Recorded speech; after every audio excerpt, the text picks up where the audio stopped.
Hello, it's time for another Wib Talks to You Unscripted video, and I'm totally not recording this at the exact same time as I recorded the last one. I've just not changed my shirt in weeks, don't tell anyone. Anyway, what I actually wanted to talk to you about today is my favourite issue of White Dwarf. Now, calling it my favourite issue is maybe not 100% accurate, because the reality is that for many years it was my only issue of White Dwarf, so all of the nostalgia that I could have centred upon many issues all got centred on this one.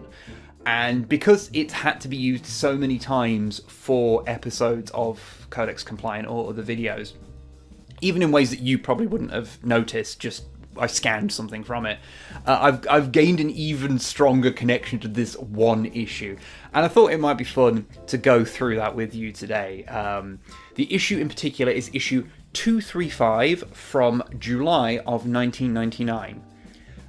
You might notice instantly one of the reasons why I have a strong connection to this one. Now, maybe one day this will get a full Codex Compliant treatment, as we've done with other issues of White Dwarf in the past. But those videos tend to underperform, so putting all that effort into it might not be worth it. So for the time being, we'll just do this, where I get to talk about it and share my nostalgia and show you why it keeps, I keep having to reference it in videos.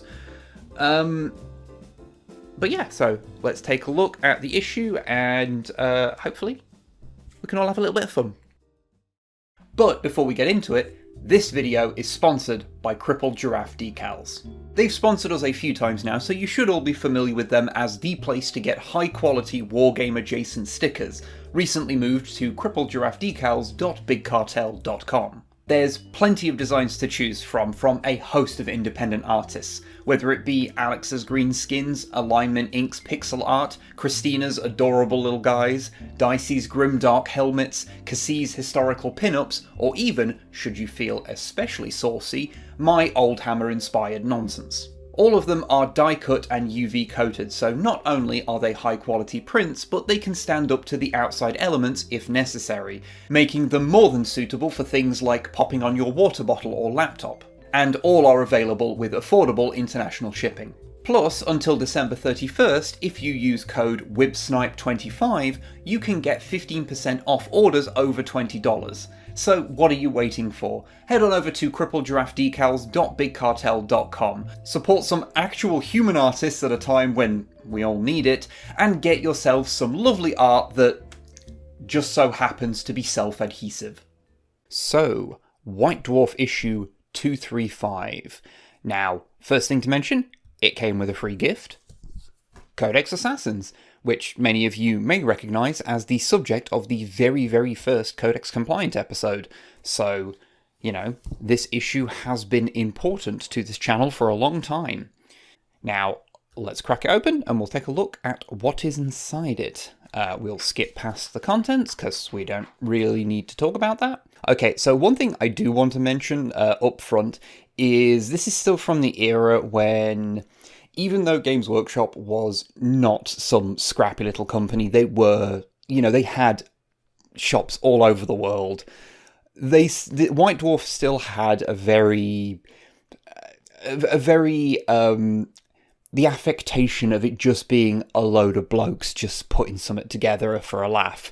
And so, the people who worked on it became characters. Obviously, the editor at the time was Paul Sawyer, who sadly passed, I believe it was earlier this year, who was, always referred to as the fat bloke, which I hope he was okay with. But these were people who were characters. They showed up. There was an irreverent tone struck throughout these issues, and there's something about that I do sort of miss from more modern Games Workshop stuff. It's not that they never do that anymore, but again, it's this kind of scrappy way of doing things, and this sort of thing is in stark contrast to, referring to people who are very well known in the industry by just their first names, so you wouldn't know who they were if you didn't already know who they were. Don't know why I feel like mentioning that. As you can see, based on the art that was on the cover and what we're mentioning here, this one was the issue that came out to coincide with the 3rd edition of Codex Orks. So that will be a focus for a few bits of this.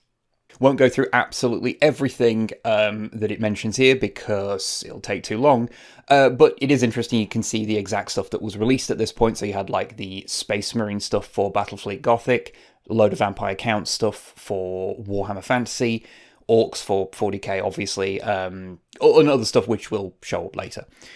But yeah, so... Oh, and of course, Codex Eldar was coming up just afterwards. So, interesting thing, we start off with a little, like, designer's notes article by Andy Chambers about the 3rd edition Ork Codex, which is an interesting thing to read through because one of the things you'll notice if you look at old Ork stuff is that they're not what you think of Orks these days, because they weren't that good at melee, and they were a bit better at shooting. They were a bit more averaged out, and it's stated in here, you know, Andy Chambers is talking about how he wanted to do something about that. He wanted them to be dangerous. He wanted them to be dangerous in melee, which they just really weren't before. And they came up with various little ways to do that.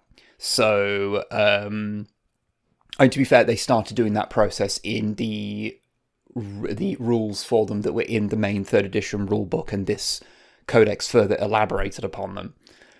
But I can't remember if it's mentioned here or later on, but it is talked about how the trick to make Orks work was to make them more dangerous to Space Marines, but about the same to everything else. Because one of the problems that they found in playtesting was, or not so much playtesting, but just in general playing with Orks in previous versions of their rules, was that they were pretty effective against most things, but just absolutely got trounced by Space Marines. So they had to, you know, buff them against, like, one opponent particularly. One of the ways they did that was in this era, choppers reduced an armor save, whatever it was, to 4+. So it meant that stuff that, you know, had a 4+ or worse armor save wasn't affected by it, but things that had a better armor save than that, like Space Marines, were obviously affected quite a bit by it. This is also the time when Orks got their own guns, because previously they just used bolters, and other basically the same stuff as Imperials, although they had unique models for them. But it was just the same rules, whereas now they had, you know, sluggers and shooters became a thing. And so that was part of them sort of pulling away from the previous way of doing it. But yeah, these things are always interesting to read through, because if you are, like me, interested in how the game has grown and how it's changed over the years, these sort of give you a little bit of a glimpse into how the people behind it were thinking of that, which I think is very interesting. Of course, with a new codex came new miniatures, and here, you know, there was a few. So you had the new Death Dreads, or just Ork Dreadnoughts at the time, which there's something very pleasing about those walking, like dustbins. They're just very funny. And here you can also see the space that the Ork line was in at the time, whereas where it had some new stuff, so you can see the new boys and dreadnoughts and the new war boss and things like that, but there's still lots of things from Gorka Morka, like the trucks, and most importantly, the grots, which you can see are still flying a rebel grot flag down there, even though they are not rebel grots, because those only existed at the time on Gorka Morka. So, yeah, it's also why they're on the smaller bases. And here we go, here's the actual new model. So yeah, this was the new boys set, which was only replaced relatively recently. Which is, to me, this is just what a 40k Ork is. Like, this particular kit. Probably because of reading this book so many times as a teenager. We also have I love this war boss miniature. I should really grab one for myself at some point. But these are interesting because these, I think it says so here. Yes. This is the first miniature that had a 40mm base, or a 40mm round base specifically, because the 40mm square ones did previously exist. But, because, nearly everything in the game was either on 25mm bases or on some non-standard thing like these things. Or cavalry bases, things like that. And Warhammer Fantasy obviously had various things going on. But for 40k, it was nearly all 25mm bases. And so I guess bringing out the 40mm base sort of opened the floodgates to having lots and lots of different size bases that we have now. I say that, of course, we have the Grots up here on the smaller Gorka Morka bases. New Storm Boys, which were actually a metal kit, I believe. Well, I say metal. It was a metal add-on to the existing Boys kit, so the rockets on the back were just strapped to them. And burners, obviously, as well. And that's a conversion, which is, again, something that was much more common in this era, which I think is fun. I've got the Black Library Open Day, which is fun. Oh, yeah, that's the... I think that's the suit that was used in the trailer for Blood. It was Blood for the Blood God that was on the Inquisitor VHS. That's the suit that the guy was wearing, if I remember correctly. I will put an insert shot of him saying Blood for the Blood God here, so we can find out if I'm right or not. Blood for the Blood God. Now I've got an article on the Masters of Alchemy, which is the Okay, I realise I've not said this out loud before. Is it Necrarchs or Necrarchers? Necrarchs sounds correct. Let's go with that. But basically it's the Count Orlok Nosferatu vampire counts who apparently don't need blood to survive, which means that they can just be a hermit and work on their weird necromancy. If I was to ever make a vampire counts army, these are probably the way I would go. Because it's all just necromancy and weirdness, and that is quite pleasing to me for some reason. I have a nice little bit of fiction here, which is always appreciated. And we get into the new miniatures that were done for them. Obviously, we've got the Necrarch vampires with their buck teeth and balding heads, which are adorable. These old dire wolves, these did a lot of double duty in many people's armies as Fenrisian wolves, because there wasn't Fenrisian wolf models for the longest time. The Banshee, I've always thought the Banshee models are remarkably good looking for the time period they came out. Just the detail on them just looks good. Or maybe it's just because these are painted incredibly well. That's also probably true. We get some stuff about Games Day and Golden Demon. Here we go. Waznek's War Boys, which is Gary James's army. And I quite like this. So you know how some armies are quite influential on you? This one definitely is on me.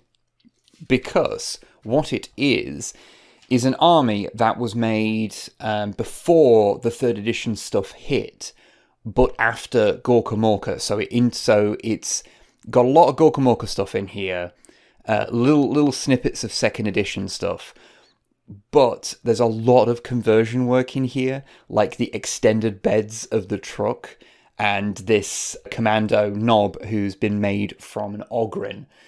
And I remember seeing this back in the day, and it's sort of like a light bulb going off and going, oh, you can do that. Oh, that's really cool. And my trucks in my old Ork army, I did extend the bed slightly. Not quite the same way as this, because I couldn't afford to get the extra parts at the time. But I did extend the bed so I could put more people on the back. And so, yeah, this is an army that... It has affected how I have made armies myself, which is pretty fun. Oh, here we go. We've also got the Battle of Wolfen River, which is part of like a little mini campaign. Is it the Return of the Doom Lord? So involving obviously your vampire counts lists. Just giving a little game type for you to play, which is always fun. And it also has specific army lists for you to build from. And hello, the Doom Lord, with your incredibly subtle everything. And here we have the Space Marine Battlefleet Gothic Force, which is something which I've got a small one of these 3D printed ones, not real ones. Do you know how much battle barges cost to buy now? It's ridiculous. But I've got some 3D printed replicas, like a little Space Marine fleet, because I think, again, this issue instilled in me a tiny little worm in my brain that's like, oh, you want to make some Space Marines for Battlefleet Gothic. I don't know how I'm going to paint them yet. I suppose it would be fun to paint them as white consoles like these ones. But also I hate painting white, so I probably won't. But these were, the rules for running them, because, Battlefleet Gothic didn't have like codexes. There was your big rule book, and then they put out a couple of subsequent books, some of which was compiling stuff like this from White Dwarf. What's it called? It's on my shelf over there. Was it Warpstorm? Yeah, I think it's Warpstorm that has this in it. But obviously, you could also get it in here. So there was ways to... You could just build a new force for a game from a list in here, which I always think is fun.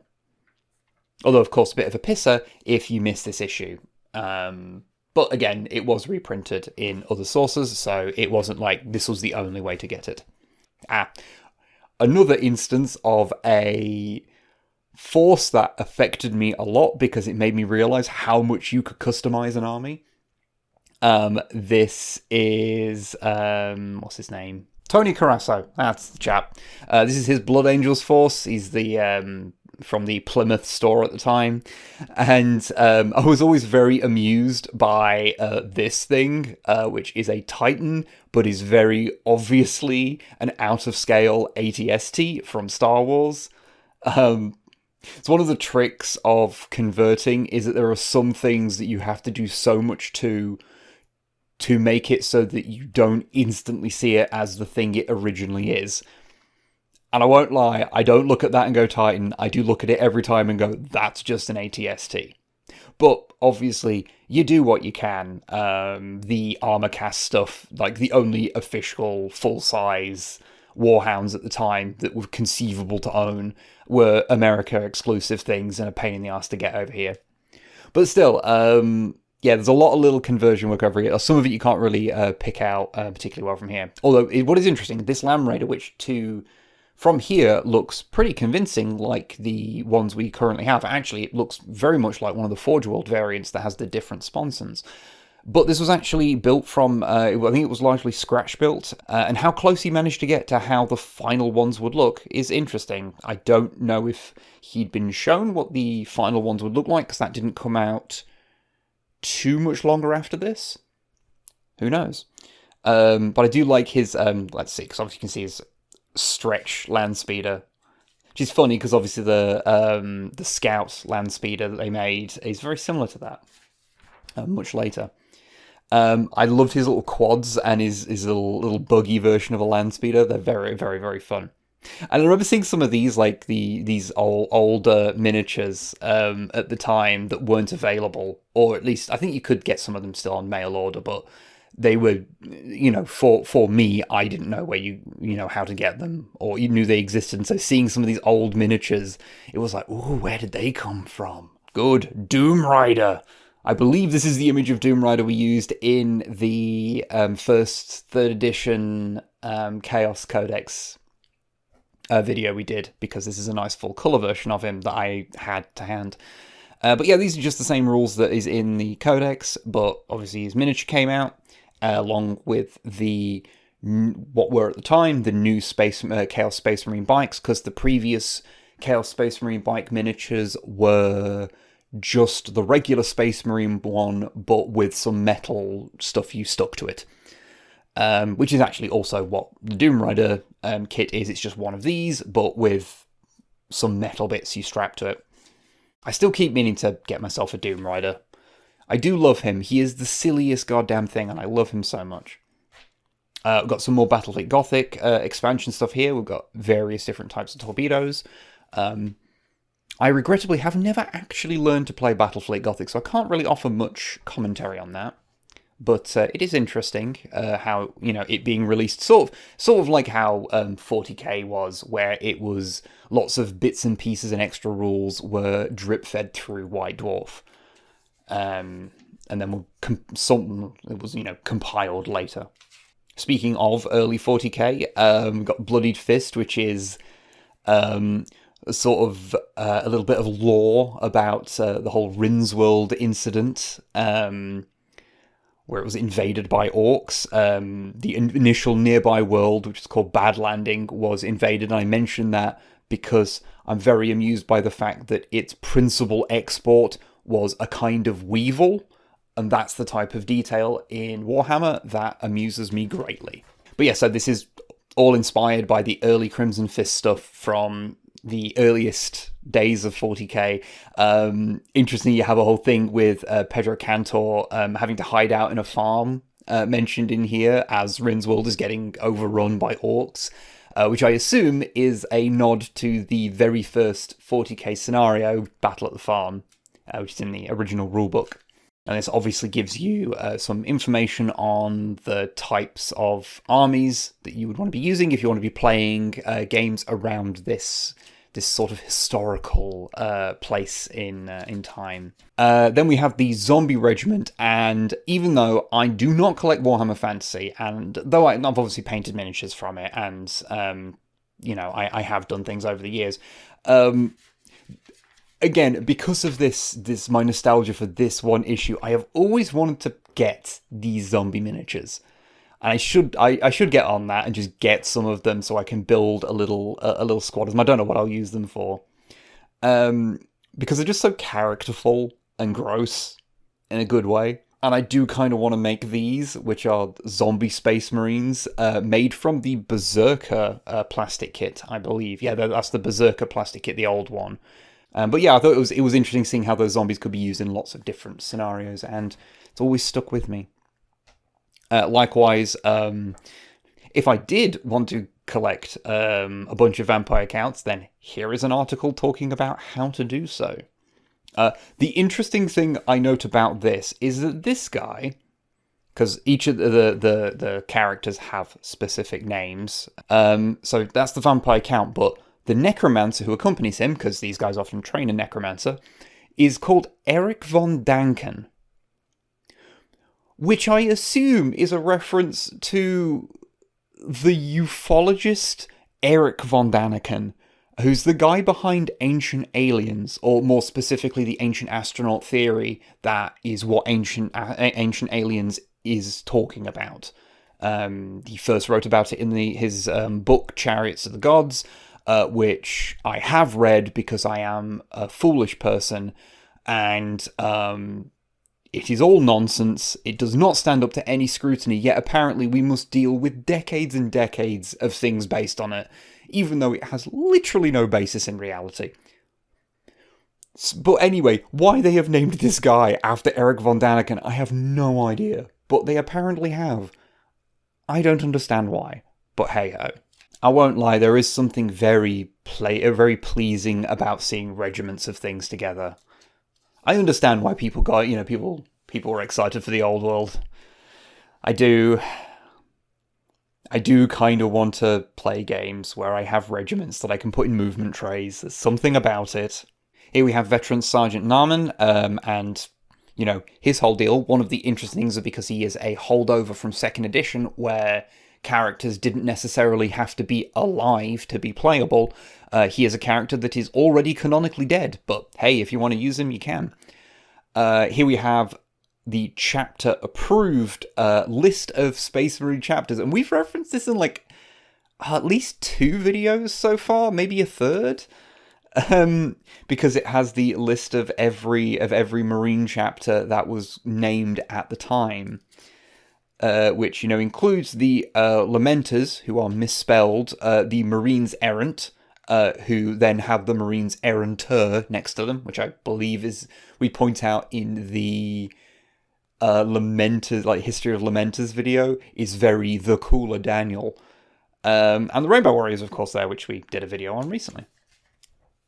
There's then a bit of the Sisters of Battle, so we're showing off stuff for them. And then the final big part of the book is the Bat Rep, which is a Bat Rep between Crimson Fists and Orks to show off the new Ork list. You have a proper scenario here so that if you wish to run it yourself, you can. Although, notably, they changed some of the rules after they ran the battle. So it didn't actually matter in the game that was played, because what you're intended to do is hold on to different quarters of the map. And it's a patrol mission, so you start off with a small, tiny little force, and it gets slowly reinforced over time with the rest of your army. And it was with night fighting rules as well, so you had to see how far you could see. But I'll be honest, in this fight, which is between Simon Shucker, I think is how you pronounce his name? Yeah, Simon Shucker. Him with a Crimson Fist army, and Adrian Wood's Ork army. Well, not his Ork army, it's a studio Ork army. They wouldn't let him use his own. But this fight between is this specific patrol list, it has these particular requirements, but I'll be honest, they mostly just charge at each other, and whoever murders the other is the one that wins. But hey, it does show off a bunch of the things that the new Orks can do, which is these, look at that segments that are like, oh, by the way, this works like this because the new rules work like this, which is neat. This is also one of those amusing times where the army that this Bat Rep is designed to show off do in fact lose. Spoilers for a book from 26 years ago. But, it is how it is. Oh, actually, thinking Crimson Fist stuff. Let me just quickly go back, because there's something I wanted to mention, because I think it's interesting. In the Rinsworld article, it brings up a veteran sergeant named Huron Grimm, which I mention because that is a reuse of a name, because that is a name of a particular Rogue Trader era miniature. Mine is a Lamenter, Death Company, but here he is a Crimson Fist veteran sergeant, which I think is quite interesting. Okay, let's do the last little mail order bit, which is obviously all the stuff that was new at the time. So you've got all this Vampire Count stuff, and I do appreciate that it does have the name of the people who sculpted each thing. So you've got the White Cavalry designed by Ali Morrison, that kind of stuff. Do appreciate that. Oh, those Banshees that I was talking about, they were a Michael Perry one. I suppose it is good that now it tells you whether it's Michael or Alan Perry, rather than just saying, oh, this was by the Perry twins, and you're like, which one? Obviously, there's the new Ork stuff, as well as, and you have some nice big battle groups, and you can upset yourself by looking at the prices and thinking how much it would cost you to have these exact to buy these exact kind of forces with modern miniatures. It will upset you. Although one thing I always think is interesting is, you can see some of the differences in the game in the, hey look, here's a couple of tactical squads with 6 members, because you could just have tactical squads be whatever you wanted between 5 and 10. But also you see that everything is quite cheap, so an Ork War Track is just a tenner, but Ork Dreadnoughts are £25, and that's because Dreadnoughts, because they were such a big chunk of metal, were always really expensive at this point. So when a Rhino cost a tenner, a Space Marine Dreadnought was like 25 quid, which is why I never had a Dreadnought back in the day, because I couldn't afford to buy one. Whereas I could afford to buy a £10 tactical squad and a £10 Rhino and feel like I've got my money's worth, whereas a single miniature for 25 quid was just a lot of money at the time. Obviously now it's nothing. Jesus Christ. There are single character miniatures that cost quite a lot more than that. I've always really liked the extra armor for the Mark I Rhino. It's just a very pleasing looking thing. And you see the old prices for the codexes as well. So we've got the Space Marine one at £8, because that was the full size one, and when you had the supplements, they were smaller, so they only cost £4. But yeah, got stuff up for Advanced Order as well. Oh, and Doom Rider. Yours for £10. Yeah, so you had the new Eldar Guardians, which we obviously recently did a video talking about Eldar Guardians. I guess it was just this variant of the Razorback that was new, because obviously this style of Razorback comes from 2nd edition, but I guess it's the double las cannon version that was new at this point. And Stick Bombers, who are just obviously another variant on the boys kit. But yeah, I think that's us all done. Yeah, there we go. We end on a fun little shot of orcs fighting Praetorians, and there we go. So I don't know if there's any moral to this, but yeah, you can see how there's lots of little parts that have just shown up in videos here and there, and because I read this one so many times as a kid, well, I say as a kid, I was a teenager, going through it, this one issue imprinted on my brain in such a specific way that everything that it references I have like a fondness for, whether it's, you know, orcs or space marines in Battlefleet Gothic, or even the vampire counts, zombies specifically, because it has that feature on that kit specifically.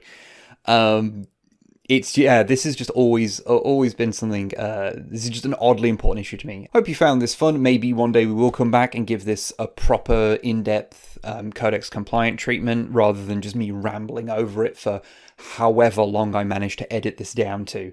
I've recorded over, like 50 minutes or something. You know, hopefully I'll make something slightly shorter with it. But thank you very much for watching, and hopefully the next video will have a script.